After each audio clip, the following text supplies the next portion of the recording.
রাজভবন উড়িয়ে দেওয়ার হুমকি মেল। রাজভবন, ভারতীয় জাদুঘর, ভিক্টোরিয়ার নাশকতার হুমকি দিয়ে ইমেল করা হয়েছে। তদন্তে ইতিমধ্যে লালবাজার থানার পুলিশ। এই মুহূর্তে যে খবরের দিকে আমরা নজর রাখছি, রাজভবন, ভারতীয় জাদুঘর, ভিক্টোরিয়ায় নাশকতার হুমকি। অত্যন্ত গুরুত্বপূর্ণ এই মরশুমে দাঁড়িয়ে একেবারে ব্রেকিং নিউজ আমরা এই মুহূর্তে বলতে পারি। একেবারে বড় খবর, রাজভবন উড়িয়ে দেওয়ার হুমকি মেল এসেছে।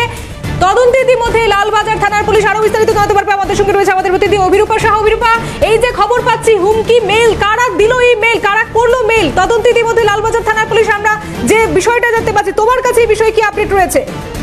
দেখো, এর আগেও স্পাই ইমেলের মাধ্যমে এই ধরনের হুমকি ফোন আসে। আজকেও লালবাজারের তরফ থেকে একটা সূত্র মারফত খবর যে ভিক্টোরিয়া এবং তার সঙ্গে সঙ্গে সায়েন্স সিটি এবং জাদুঘর, অর্থাৎ ভারতীয় জাদুঘর, সমস্ত জায়গাতেই একটি মেল আসে এবং সেখানে কার্যত হুমকি দেওয়া হয় যে সমস্তটাই বোমাতঙ্ক, অর্থাৎ সেখানে বোম মজুত করা রয়েছে এবং সেটিকে উড়িয়ে দেওয়া হবে। এই ধরনের হুমকি মেল আসে, যেটা মূলত প্রাথমিকভাবে মনে করা হচ্ছে যে স্পাই মেলের মাধ্যমে এই ধরনের মেল এসেছে। ইতিমধ্যেই ভারতীয় জাদুঘর কর্তৃপক্ষ, সায়েন্স সিটি অডিটোরিয়াম এবং ভিক্টোরিয়া মেমোরিয়াল হলের ওনার যারা রয়েছেন বা কর্তৃপক্ষ যারা রয়েছেন, তারা ইতিমধ্যেই লালবাজারের সঙ্গে যোগাযোগ করেছেন।